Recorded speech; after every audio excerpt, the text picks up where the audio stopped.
If you use Zoom or you present live, maybe even stream on, say, Facebook or YouTube, then this video's for you. You see, what's really important when you're on camera, when you're presenting, and it doesn't matter if you're doing Zoom calls, presenting a webinar, or whatever you're doing, what's really important is eye contact. Keeping eye contact with who you're talking to. That's what creates a connection. If you're on a Zoom call, it's actually pretty hard to keep eye contact because what you want to do, and it's totally natural, you want to look at them, which means you're looking down at your screen because that's where they are. Same if you're presenting a webinar, or every time you look at your notes or your slides, answer a question, read out a comment, you're breaking eye contact. The number one rule when you're talking to somebody, when you're presenting, particularly if you want to create a good impression, and I assume you do, is to look at them while you're talking. Now, fortunately, there's a really simple solution to fix this, a solution where you make them appear right in front of your camera lens, and that's by using a teleprompter, but using it as a monitor. And normally a teleprompter, it fits in front of the camera lens, and then your script, it scrolls, so you can read it while you're looking directly into the lens. We're all familiar with that. But we're not going to use it for reading a script. Like I said, we're going to use it as a monitor. We're going to use a cheap teleprompter to take a Zoom call, a webinar, a live stream, and then put it directly in front of the camera lens. So you've never got to look down. You're always going to be looking directly at the person without breaking eye contact. You can even put notes, bullet points, or slides to keep you on track as you're presenting. And best of all, we're going to do it cheaply and without any complicated tech. If you subscribe to my channel, you'll know by now I really avoid making it complicated. And if you've not subscribed, well, here's your chance. Anyway, there's a couple of ways that we can do this. If you're on a Mac and you've got, say, a reasonably new iPad, say less than a couple of years old, you could use Sidecar, and that's an app built into most of the current Macs. And the other way, the second way, which at least in my opinion is actually better, and it also works on both PC and Mac, and pretty much any iPad, even if it's an older one. And the second way, it's also got some extra benefits too, and we'll come to that. I'll cover both ways in this video. But before we get into that, let's talk about the actual teleprompter. Fact is, there's no shortage of models of teleprompters. Now, there's some real fancy ones here, but frankly, for what we're using it for, we don't want fancy. We want lightweight, so you don't need a big tripod. We want it to fit the type of cameras that you're going to be using, and maybe even allow you to use, say, the camera in your phone if that's how you roll. And of course, we want it to be cheap. The one that I found that works best is this, and I'll put a link to it below. What I really like about it, apart from the fact of the price when it's only like $70, which is really cheap, and like I can get to all my camera settings, swap lenses without having to dismantle it. Most teleprompters, they've got like a hood over the back that covers the camera, so every time I wanted to, say, change a setting or swap a lens, it ends up turning into a big job. But with this one, you can get to all your settings really easily. And when you're not using it, it just folds up, goes into a nice, neat package. So we'll set the teleprompter up first, and then we'll look at setting up your iPad. We're going to set the teleprompter up so as you're on a Zoom call or you're doing a live stream, you can quickly slide your Zoom window, your notes or whatever, right up in front of the camera, so you're always looking directly at the lens. I've mounted the teleprompter on my tripod, and this is where this teleprompter is a little different. With this model, what you do is you mount the teleprompter to the tripod, and it's got a thread under here. And then your camera lens, it fits into this slot, and it comes with a loads of different adapters that fit any lens. You just push your lens into the slot, make sure it's locked in, and then your camera hangs off the back. Now, when I first saw this, I was like, is this secure?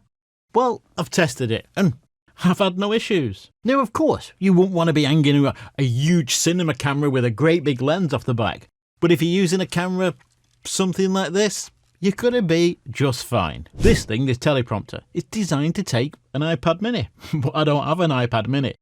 So I've just used my normal sized iPad. And it fits. Well, it does hang over a little bit, but it ain't a big deal. I've just got to position it right. So, we've now got our teleprompter set up. What we've got to do now is turn it into a monitor. Now, there are two ways to do this. If you've got an iPad that was made, say, in the last 3 years or so, you can use Sidecar, which is built into all Macs after 2015, I think, but don't quote me on the exact date.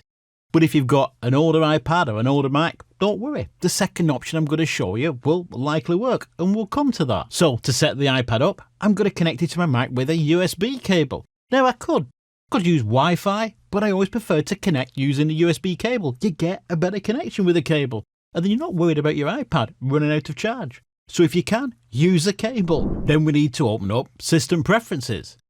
Then I want to select Sidecar. I'll select my iPad from the drop-down list. And then I'll come out of that, go into Displays, and we want Arrangement. And you can see the iPad here. I can now position it.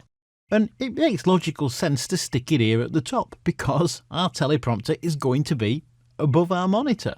So there we are. We've now got our iPad set up. Now, if I open Zoom and I start a new meeting, I'll click that. And now I can just drag this Zoom window up to the teleprompter like that. I can position it. And now, as I'm presenting, I can see the other person that I'm speaking with. Now, of course, in this example, it's only me on the screen at the minute, but if I was doing a real Zoom call, it would, of course, be the other person that would appear here and not me. Now, for video, this option, well, it works fine. But because a teleprompter, it's actually a mirror. What it's done is it's flipped things around. The image is actually reversed. Now, it doesn't really matter with a video, but if I tried to drag anything up here with text on, it's going to be pretty hard for me to read because it's going to be in reverse. And that's where our second solution comes in, and this works with both PC and Macs, and most iPads. Now, the second option, which I actually think is the best option, is to use an app called Duet Air. Now, it does cost, I think it's $19 a year, but in my opinion, it's well worth it. In fact, apart from being able to just use an iPad as a monitor and then being able to reverse the screen so you can read the text, if you've got, say, an old computer lying about, you can actually use Duet Air and turn it into a second monitor. So, for $19 a year, it's a good deal. Anyway, to set this second option up, what you're going to do, sign up for the Duet Air app, and then when you have, you're going to want to download the app for your iOS device and also the app for either your PC or your Mac, whichever you're using.